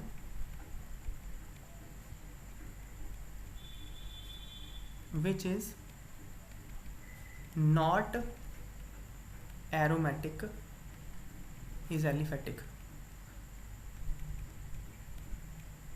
मतलब एलिफेटिक में क्या आएगा, बस एरोमेटिक छोड़ दो बाकी सब एलिफेटिक है। मतलब ऊपर अगर हम देखें,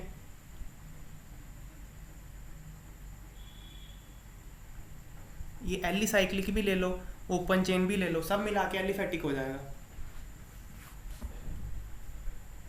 ये मिला दो और ये मिला दो, छोड़ा क्या, सिर्फ एरोमेटिक छोड़ दिया आपने, ये सब मिला के एलिफेटिक होगा। ठीक है, और बस यही बात है एलिफेटिक। तो आपको क्वेश्चन आते हैं, ये एक्चुअली क्वेश्चन नहीं आते, ये कॉमन सेंस है। अब जब मैं रिएक्शन मैकेनिज्म्स वगैरह और बाकी सब कराऊंगा तो ये टर्म्स यूज़ होती हैं क्वेश्चंस में, तो ये तो पता ही होना चाहिए कि कौन क्या है। इस पर डायरेक्ट क्वेश्चन कम आते हैं, एरोमेटिसिटी पे फिर भी आ जाते हैं कि बताओ कौन सा एरोमेटिक है कौन सा नहीं है, उस पर आ जाते हैं। चलो अगला हम देखते हैं। तो नेक्स्ट हम देखते हैं कि नाम कैसे लिखने हैं। ये तो होगी हमारी क्लासिफिकेशन। तो यहाँ तक मुझे एक बार बस बता दीजिए आप लोग, यहाँ तक सब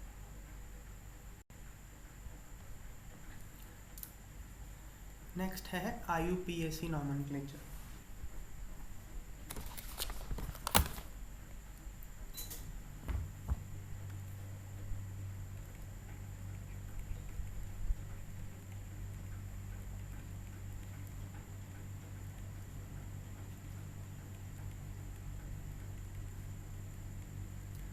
नॉमेनक्लेचर पढ़ते हैं हम लोग। तो आप किसी भी ऑर्गेनिक कंपाउंड का जब नाम लिखते हो ना, उसके 5 हिस्से होते हैं, 5 पार्ट्स। कौन कौन से 5 पार्ट्स हैं ये? एक है वर्ड रूट। वर्ड रूट क्या बताता है कि आपके पेरेंट चेन में कितने कार्बन एटम हैं। तो वर्ड रूट बताता है number of carbon atoms in parent chain. Parent chain कैसे सिलेक्ट करते हैं, इसके रूल हैं, वो मैं बताऊंगा। पेरेंट चेन में कितने कार्बन एटम हैं, एग्जाम्पल के तौर पे हम देखें। ये जगह आप यहाँ दोनों साइड में खाली छोड़ दो, मैं यहाँ और लिखवाऊंगा, तो उसके नीचे ही लिखना आप नंबर ऑफ कार्बन्स। अगर नंबर ऑफ कार्बन 1 है तो वर्ड रूट होगा मिथ। मिथ, ध्यान रखना, मीथेन मत कर देना, मिथ है वर्ड रूट। अगर नंबर ऑफ कार्बन एटम 2 है तो इथ। 3 है तो प्रॉप। 3 है तो प्रॉप। 4 है तो ब्यूट। 5 है तो पेंट। 6 है तो हेक्स। 7 है तो हेप्ट। 8 है तो ऑक्ट। 9 है तो नॉन। 10 है तो डेक। 11 है तो उनडेक। 12 है तो डोडेक। इस तरह से सो 12 तक तो जरूरत ही नहीं पड़ेगी डोडेक। तो ये है वर्ड रूट। अगर आपके पेरेंट चेन में 12 कार्बन आते हैं तो वर्ड रूट होगा डोडेक एंड सो ऑन। बाकी ऊपर मैंने लिख दिया सारा। बाकी जो पार्ट है, एक है प्राइमरी सफिक्स। सफिक्स का मतलब पीछे आने वाली चीज़। प्राइमरी सफिक्स, फिर सेकेंडरी सफिक्स, 2 डिग्री सफिक्स, फिर है प्राइमरी प्रीफिक्स। प्रीफिक्स मतलब पहले आने वाली चीज़। प्राइमरी प्रीफिक्स और सेकेंडरी प्रीफिक्स, ये सब क्या है? तो पहले हम बात करते हैं 1 डिग्री सफिक्स, प्राइमरी सफिक्स की। तो प्राइमरी सफिक्स 3 हो सकते हैं। एन हो सकता है अगर आपका कंपाउंड सिर्फ सैचुरेटेड है, उसमें कोई डबल बॉन्ड नहीं है, तो एन लगेगा सैचुरेटेड के लिए।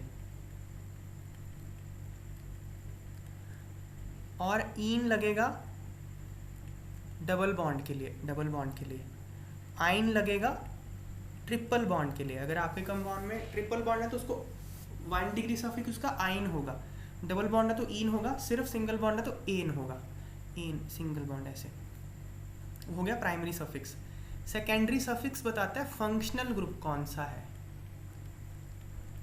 फंक्शनल ग्रुप कौन सा है, तो इस पे तो हम डिटेल्स 1-2 में भी 3 लेक्चर हम इस पे लगाएंगे अच्छे से। हर एग्जांपल में आपको कराऊंगा इसकी, तो नॉमेनक्लेचर में कभी दिक्कत नहीं आएगी। फिर फंक्शनल ग्रुप अल्कोहल हो सकता है, तो अगर अल्कोहल है सपोज तो ओल लगेगा अल्कोहल के लिए।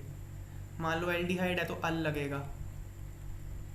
ऐसे बहुत सारे फंक्शनल ग्रुप होते हैं। तो फंक्शनल ग्रुप जो है उसकी रिप्रेजेंटेशन 2 डिग्री सफिक्स में आती है। प्रीफिक्स में आएगा साइक्लो। साइक्लो, साइक्लो कब लगेगा? If compound is cyclic. If compound is cyclic तो साइक्लो लगेगा। और अगर कंपाउंड साइक्लिक नहीं है तो फिर कोई प्रीफिक्स नहीं होता, प्राइमरी प्रीफिक्स होता ही नहीं है। Nothing, nothing if compound is acyclic. Compound acyclic है तो कोई होता ही नहीं प्राइमरी प्रीफिक्स। सेकेंडरी प्रीफिक्स होता है सब्स्टिट्यूएंट्स के लिए, सब्स्टिट्यूएंट्स के लिए या जूनियर फंक्शनल ग्रुप्स के लिए। जूनियर फंक्शनल ग्रुप्स के लिए ये सब क्या होते हैं ये मैं बताऊंगा अभी। तो एक बार फिर से बताते हैं। वर्ड रूट बताता है आपके पेरेंट चेन में कितने कार्बन हैं। प्राइमरी सफिक्स बताता है कि आपका कंपाउंड सैचुरेटेड है या अनसैचुरेटेड है। सैचुरेटेड है तो एन लगेगा, अनसैचुरेटेड में अगर डबल बॉन्ड है तो इन लगेगा, ट्रिपल है तो आइन लगेगा। सेकेंडरी सफिक्स फंक्शनल ग्रुप बताता है। प्राइमरी प्रीफिक्स अगर कंपाउंड साइक्लिक है तो साइक्लो होगा, अगर कंपाउंड ए साइक्लिक है तो प्राइमरी प्रीफिक्स कुछ भी नहीं होता। Secondary suffix junior functional group होता है तो वो आता है, या फिर कोई सब्स्टिट्यूएंट है तो वो आता है। तो 5 हिस्से होते हैं किसी भी नाम के। तो ये हो गया। अब हम कुछ ना इनके नाम लिख लीजिए आप, वो तो मैंने बहुत सारे लिखवा ही दिए। सेकेंडरी प्रीफिक्स,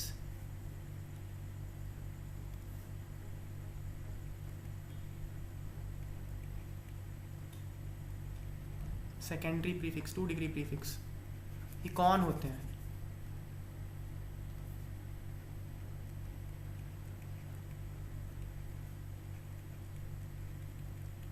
एक तो सब्स्टिट्यूएंट्स हो गए, सब्स्टिट्यूएंट्स और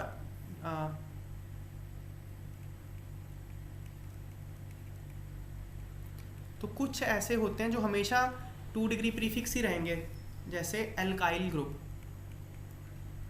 ये एल्काइल ग्रुप क्या है भाई? एल्काइल ग्रुप कैसे बनता है? एल्केन से एक एच हटा दो, उसको एल्काइल बोलते हैं। एग्जाम्पल, ये है मीथेन। मीथेन में से एक एच हटा दो, बन गया CH3, तो ये मिथाइल है, मिथाइल। इथेन ले लो, C2H6 इथेन है, इसमें से एक एच हटा दो, बन गया C2H5, ये इथाइल है। तो इस तरह से एल्काइल ग्रुप होता है। इथाइल, प्रोपाइल, ब्यूटाइल, मतलब एल्केन में से एक एच हटा दो, उसको एक जनरल वर्ड बोला जाता है आर। तो जहाँ भी आर लिखा हो मतलब एल्काइल ग्रुप है कोई। तो कोई एल्काइल ग्रुप हो तो वो हमेशा सब्स्टिट्यूएंट ही बनेगा, 2 डिग्री प्रीफिक्स में ही आएगा। फिर क्या, अगर नाइट्रो है, नाइट्रो ग्रुप, नाइट्रो NO2 को बोलते हैं, तो वो हमेशा 2 डिग्री प्रीफिक्स सब्स्टिट्यूएंट ही गिना जाएगा। Third, nitroso,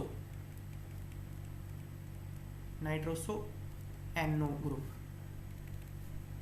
fourth, hello, halogens, fluorine हो गया, क्लोरीन हो गया, ब्रोमीन हो गया, आयोडीन हो गया। ये ऑलवेज 2 डिग्री प्रीफिक्स ही रहेंगे क्योंकि ये सब्स्टिट्यूएंट्स हैं सारे। एल्कॉक्सी ग्रुप, एल्कॉक्सी किसको बोलते हैं? OR को, O oxygen, R alkyl group. तो OR कहीं लगा हो तो उसको एल्कॉक्सी बोलते हैं। एग्जाम्पल, OCH3, ये मिथॉक्सी बोलते हैं इसको, मिथॉक्सी, मिथॉक्सी। OC2H5 ethoxy. तो एल्कॉक्सी एक जनरल टर्म है। ये जहां भी आएंगे इनको हमेशा सब्स्टिट्यूएंट ही ट्रीट किया जाएगा। सिक्स्थ, ये इसको बोलते हैं इपॉक्सी। फिर बाकी सेवंथ, कोई भी जूनियर फंक्शनल ग्रुप हो, अगर सेवंथ कोई भी जूनियर फंक्शनल ग्रुप हो, अगर जूनियर फंक्शनल ग्रुप क्या होता है ये मैं बताऊंगा। तो पहले 6 तो सब्स्टिट्यूएंट्स ही हैं, 7वां जूनियर फंक्शनल ग्रुप मैंने बताया नहीं है। तो ऊपर देखते हैं, तो 2 डिग्री प्रीफिक्स में क्या क्या आता है? सब्स्टिट्यूएंट्स या जूनियर फंक्शनल ग्रुप। सब्स्टिट्यूएंट कौन से होते हैं? ये 6, हमारे सिलेबस में 6 ही आएंगे। तो अब मैं एक एक करके एग्जाम्पल लेता हूँ। तो ये बड़ा मज़ेदार टॉपिक है, आप सबको बहुत मज़ा आएगा ये करने में। एग्जाम्पल्स करते हैं हम इसके।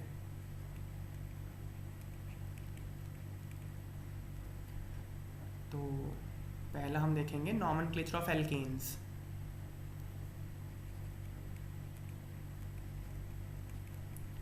Nomenclature of alkenes.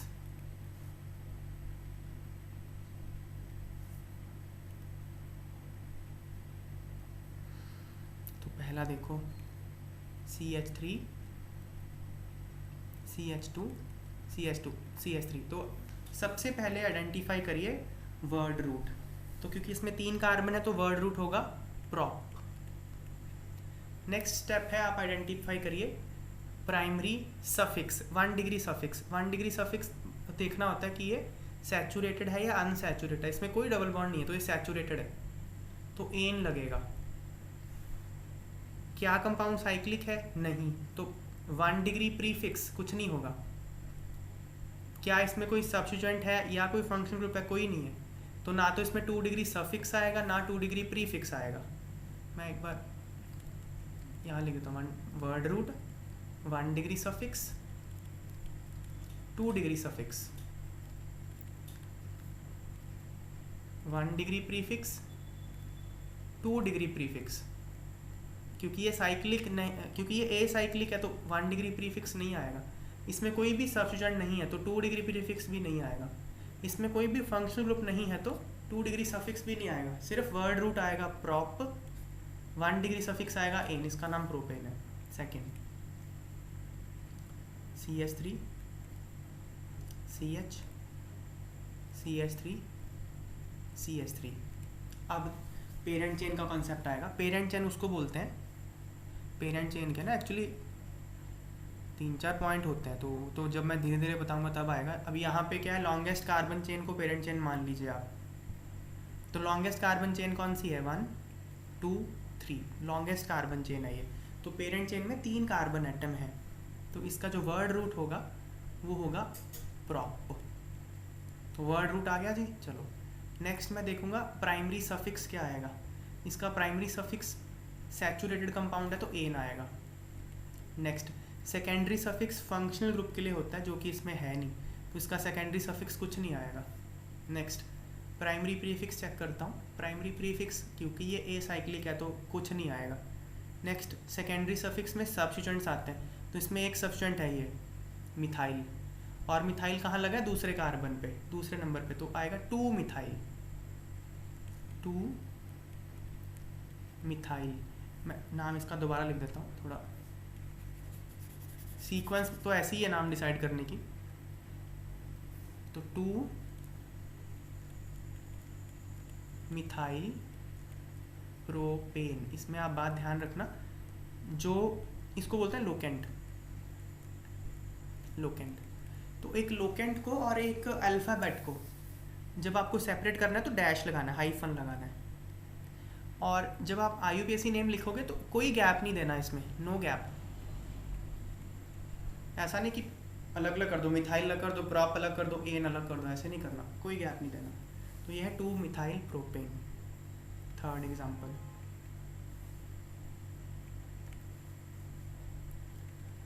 तो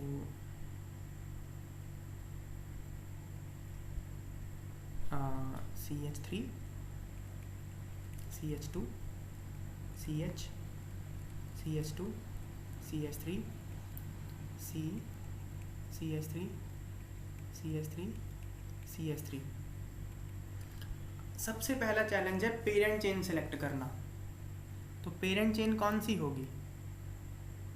जो लॉन्गेस्ट कार्बन चेन है। लॉन्गेस्ट कार्बन चेन कौन सी है? हम काउंट करते हैं 1 2 3 4 5, इस तरह से मैं काउंट करता हूँ तो 5 आ रहे हैं। क्या कोई और पॉसिबिलिटी है? देखता हूँ मैं, यहाँ से काउंट करता हूँ 1 2 3 4 5। लो फंस गए, ये भी 5 आ गया। तो अगर ऐसे भिड़ जाए ना, लॉन्गेस्ट कार्बन चेन ऐसे आ जाए, तो आप वो वाली कार्बन चेन सेलेक्ट करोगे जिसकी ब्रांचेस ज़्यादा हैं, नंबर ऑफ ब्रांचेस ज़्यादा होनी चाहिए। तो ये एक रूल लिख लो आप। ये मैं ना एग्जांपल्स के साथ साथ आपको रूल लिख पाता जाऊंगा तो याद आसानी से होंगे। तो आप रूल्स को बॉक्स बना के साथ में लिखते रहना। तो रूल क्या है? मोर ब्रांच्ड चेन ऐसे नहीं, इफ ऐसे लिखो, if 2 carbon chains have same length, then more branched chain is taken as parent carbon chain. और इसको ना बॉक्स में रख दो, क्योंकि जब रिवीजन करनी होगी ना तो समझ नहीं आएगा रूल कौन से थे। एक रूल है आप इसके ऊपर लिख सकते हो रूल है ये। तो वो रूल्स मैं ऐसे एक साथ नहीं लिखवाऊंगा, ऐसे एग्जांपल्स के साथ साथ बताता जाऊंगा तो याद हो जाएंगे। ये रूल है। मोर ब्रांच का मतलब क्या है? अगर मैं रेड वाला सिस्टम फॉलो करता तो वो पेरेंट चेन होती, तो उसकी पेरेंट चेन की ब्रांच तो ये होती, ब्रांच एक ही होती। अगर मैं ग्रीन वाला सिस्टम फॉलो कर रहा हूँ तो फिर ब्रांचेस कितनी हो गई? एक ये रही ब्रांच, एक ये रही ब्रांच, दो, एक ये रही ब्रांच, 3 ब्रांचेस होंगी। तो 3 ब्रांचेस को लूँगा मैं, इसलिए ग्रीन वाली पेरेंट चेन मानी जाएगी। तो इसका नाम क्या होगा? थोड़ा ध्यान से आपको देखना पड़ेगा, बहुत ही ज़्यादा यहाँ पे क्राउडिंग सी हो गई है। तो नाम क्या होगा? आप देखो, पहले वर्ड रूट लिखेंगे हम। तो 5 कार्बन है, ग्रीन वाले को फोकस करिए, रेड वाले को तो भूल ही जाइए, मैं मिटा ही देता हूँ। पेरेंट चेन हमने डिसाइड कर ली। चलो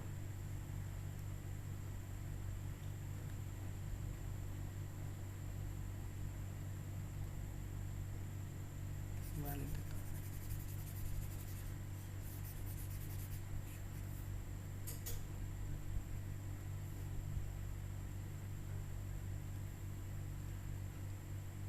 CH3 CH2 CH CH2 CH3 CH CH3, ओ CH नहीं आना था, CH3 CH3 C है सिर्फ, ये था। तो हमने ये डिसाइड कर लिया था कि मेरी जो पेरेंट चेन है वो ये है 1 2 3 4 5। तो वर्ड रूट क्या होगा? पहली बात तो वर्ड रूट होगा पेंट, क्योंकि 5 कार्बन है, इसमें कोई डबल बॉन्ड नहीं है। तो जो 1 डिग्री प्रीफिक्स है, 1 डिग्री सफिक्स है, ये 1 डिग्री सफिक्स क्या होगा? एन। एन, इसमें कोई फंक्शनल ग्रुप है ही नहीं, तो 2 डिग्री सफिक्स इसका कुछ नहीं होगा। ये ए साइक्लिक कंपाउंड है, इसलिए इसका 1 डिग्री प्रीफिक्स कुछ नहीं होगा। इसमें सब्स्टेंट तो है, इसलिए 2 डिग्री प्रीफिक्स को लगाने पड़ेंगे। तो कैसे लगाएंगे ये ध्यान देना है। तो कौन कौन है सब्स्टिट्यूएंट? एक ये रहा, एक ये रहा और एक ये रहा, 3 हैं सब्स्टिट्यूएंट। तो ये मिथाइल है, ये मिथाइल है, एक इथाइल है। तो मैं पहले सब्स्टिट्यूएंट ही लिख लेता हूँ। कौन है? 2 मिथाइल, इस साइड में लिख रहा हूँ। फिर एक और है 2 मिथाइल, दूसरा एक और 2 मिथाइल है, और फिर 3 इथाइल है, 3 इथाइल है। तो 2 मिथाइल लिखना सुंदर नहीं लगता, इसको लिखेंगे हम 2 डाई मिथाइल। तो 2 डाई मिथाइल लिख लेंगे इसको, और 3 इथाइल, 3 इथाइल। तो मेरे सब्स्टिट्यूएंट तो ये हो गए। अब बात आती है, इनको जब हम नाम रखेंगे इनका, तो उसको प्लेसमेंट कहाँ करेंगे? अब 2 हो गए सब्स्टिट्यूएंट, तो दोनों को प्लेस कैसे करेंगे? 3 इथाइल को पहले रखें या 2 डाई मिथाइल को पहले रखें? इसका जवाब है अल्फ़ाबेटिकली। तो अल्फ़ाबेटिकली कौन पहले आता है? एम पहले आता है या ई पहले आता है? आंसर है ई पहले आता है, इसलिए आप 3 इथाइल को पहले रखोगे। देखो, ये आपने ये नहीं बोलना कि यार डी पहले आता है तो इसको नहीं, डी नहीं, डाई तो वो 2 है इसलिए डाई बोला, उसका नाम तो मिथाइल है ना, डाई थोड़ी उसका नाम है, डाई तो उसकी संख्या है।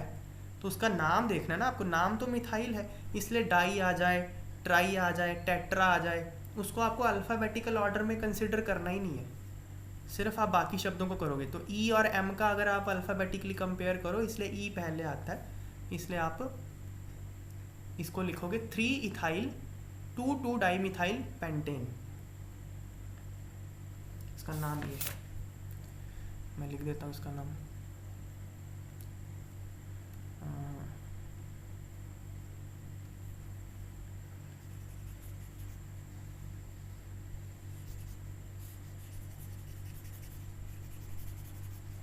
मैं ना बस 5 मिनट लेट छोड़ूंगा आपको। तो 3 इथाइल 2 एक सेकेंड, हाँ इधर लिखता हूँ, क्रॉस कर जाएगा।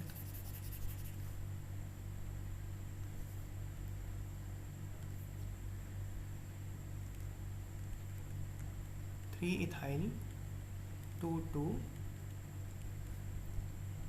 डाईमिथाइल पेंटेन, ये इसका नाम है। तो इसमें जो जो रूल्स इसमें यूज़ हुए हैं मैं वो लिख देता हूँ। एक तो ये हो गया। दूसरा रूल इसमें जो यूज़ हुआ है वो ये है, substituents are placed in IUPAC name as per alphabetical order. Alphabetical order. Third point, di, tri, tetra, etc.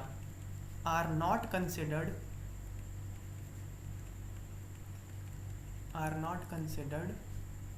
while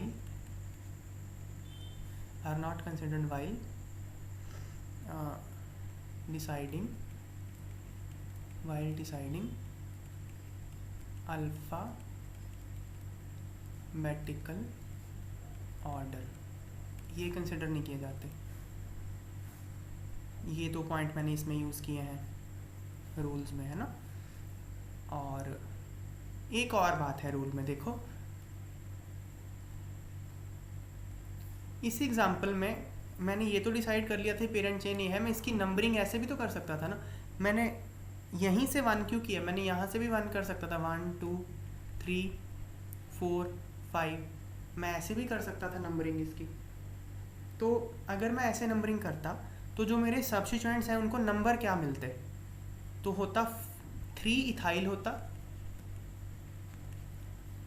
3 number पे इथाइल लगा, और 4 डाईमिथाइल होता।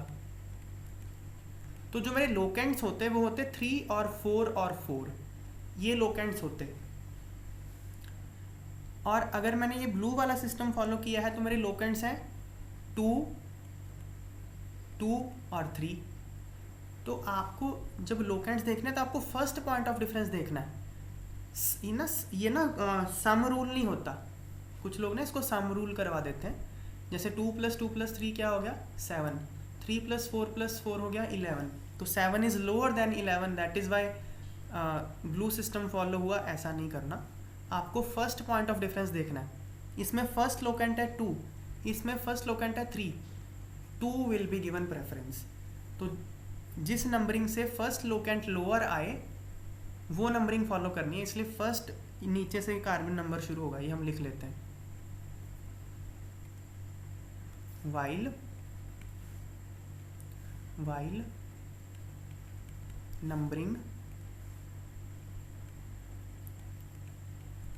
numbering parent carbon chain, substituents must be given lowest possible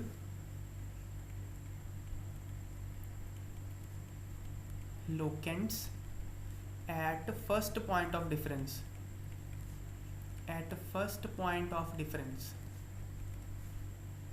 पहला locant